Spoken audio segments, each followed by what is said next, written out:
Cactus आपने decoration के लिए लगाए, ऑर्नामेंटेशन के लिए लगाए, ब्यूटिफिकेशन के लिए लगाए।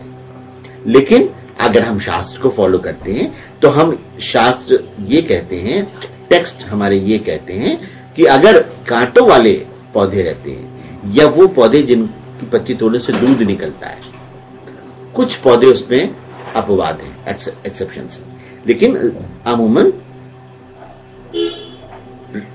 मोटे मोटे तौर पर जो दूध वाले वृक्ष होते हैं उनका और कांटे वाले वृक्ष का, जिनमें कांटे होते हैं, इनको घर के पास लगाना निषेध माना गया। तो यदि ऐसा करते हो तो क्या होता है? ऐसा करते हो तो घर में हार्मोनी कम होती है ना, जो सौहार्द है आपस में उसमें कम होता है।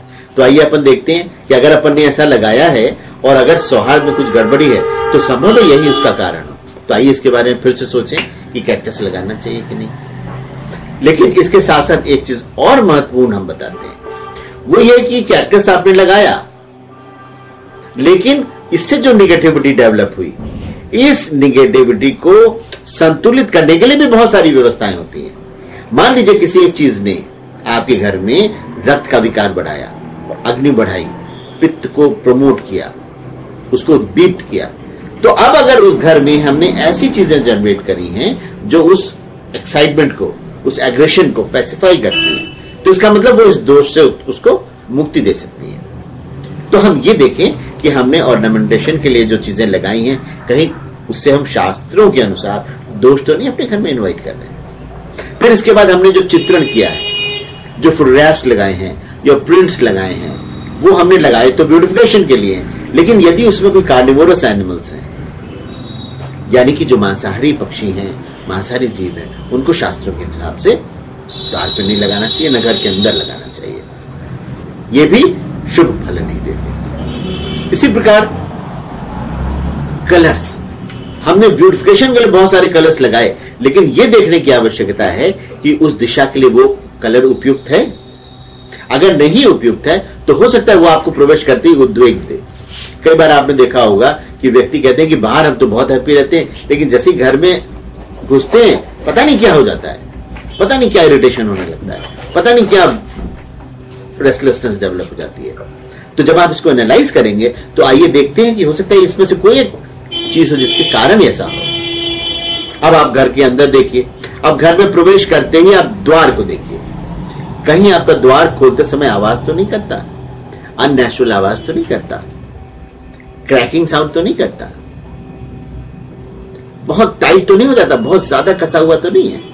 तो इन चीजों से भी दोष उत्पन्न होता है और इनका बहुत सीधा सीधा विज्ञान है, ये सीधे सीधे आपकी साइकोलॉजी से जुड़ा है। ये सारे साइकोसोमेटिक डिजीजेस को जनरेट करते हैं। आप अगर घर में गए कोई वेलकमिंग नोट के साथ आपको कंफर्टेबली इजीली वेलकम करता है तो यू फील हैप्पी। और जब आपको अननेसेसरी प्रयास करना पड़ता है अपने घर में जाने के लिए, दरवाजा को क्रैकिंग साउंड है, इरिटेटिंग साउंड है, जबरदस्ती खोलना पड़ रहा है, एक घुसते ही स्ट्रेस आपको दे रहा है, स्मूथ सेलिंग जिसको कहते हैं नहीं है, तो ये दोष हो सकते हैं। आप ये देखिए दरवाजा हमारा बंद होता है, क्या उसके बीच में स्पेस है जो नेचुरली नहीं होना चाहिए? या फिर आपका दरवाजा क्या थोड़ा सा झुका हुआ है बाहर?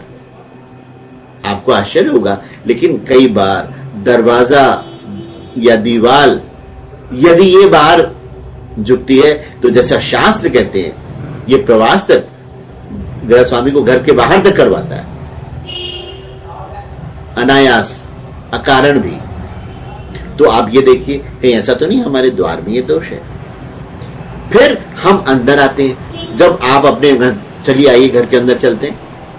अब आप ये देखिए घर में आप जब जैसे ही आपने घर में प्रवेश किया तो सीधे सबसे पहले आपकी नजर किस चीज पर पड़ती है? ऐसा तो नहीं आपके घर में घुसते ही सबसे पहले जूते स्टैंड पर आपकी नजर पड़ती है, या कोई अशुद्धि पे आपकी नजर पड़ती है, या घुसते ही सामने टॉयलेट पड़ता है, या घुसते ही कोई ऐसा चित्र है जिसमें युद्ध का चित्र है, द्वेष का चित्र है, या कोई सूनेपन का चित्र है, कि या कोई उदास नारी का चित्र है जो सूनी आंखों से किसी की प्रतीक्षा कर रही है, बिना उल्लास के, बिना हैप्पीनेस के। इस तरह की छोटी छोटी चीजें हैं, ये हमारे डीप साइकोलॉजिकल इफेक्ट्स डालती हैं और उसका परिणाम बड़े भयंकर रूप में हमारे सामने आता है।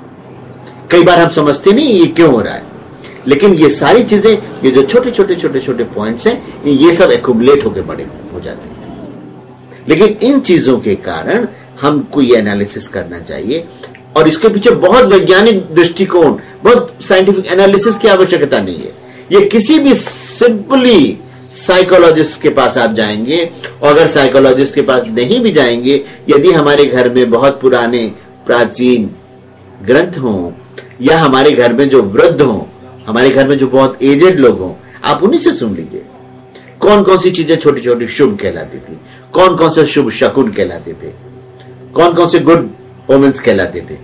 तो इसमें आप पाएंगे कि ये बहुत डीपली आपके साइको स्ट्रक्चर से डील करती हैं चीजें। अगर हमारे यहां जब पहले युद्ध में जाते तो तिलक किया जाता था, मंत्रोच्चारण होता था, इसका क्या अर्थ होता था? विजयी भव का आशीर्वाद देने का अर्थ क्या होता था? कि उसको एक पॉजिटिव थॉट देकर हम भेज रहे हैं। जैसे आर्मी में हम जानते हैं कि एक आदमी अपना जान देने के लिए जाता है, जब वो जान दे देगा तो उसके पास और क्या बचेगा। लेकिन केवल मॉरली वो इतना बूस्ट रहता है अपनी कंट्री के लिए, अपनी फैमिली के लिए, अपने फेम के लिए, अपने कर्तव्य के लिए। ये क्या चीजें हैं? ये वो साइकोलॉजिकल इंपैक्ट्स हैं जिसने उसके मोरल को इतना हाई कर दिया कि वो अपनी जान तक देने के लिए तैयार हो जाता है। और इसी तरह जो डिमोरलाइज करने वाली चीजें हैं वो छोटी छोटी होती हैं, लेकिन इतना डैमेजिंग डिस्ट्रक्टिंग इफेक्ट हमारे ऊपर डालती है कि हमको पता भी नहीं चलता, लेकिन वो हमारे जीवन को बुरी तरह प्रभावित करती है। तो अब आप देखिए, आप घर में घुसे, देखिए सामने आपके पास कोई प्लीजिंग चीज सबसे पहले आप देखते हैं, या कोई इरिटेटिंग चीज देखते हैं, कोई ऐसा चित्र देखते हैं युद्ध वाला है, या कोई कार्निवोरस बर्ड है, या एनिमल्स हैं, मांसाहारी पशु या पक्षी हैं जो गृहस्थ के घर में शास्त्र के अनुसार से वर्जित है। आप देखिए, आप घुसते ही हैं तो आप अंधेरे, डार्क, थोड़े से ग्लूमी इस तरह के स्पेस में घुसते हैं, या घुसते ही हैप्पी, वेल लिट, प्रकाशवान, ब्राइट, लाइट जगह पे प्रवेश करते हैं। अगर ग्लूमी, डार्क इस तरह से घुसते ही आप स्थान में प्रवेश करते हैं तो आप एक साइको डिप्रेशन में जाते हैं।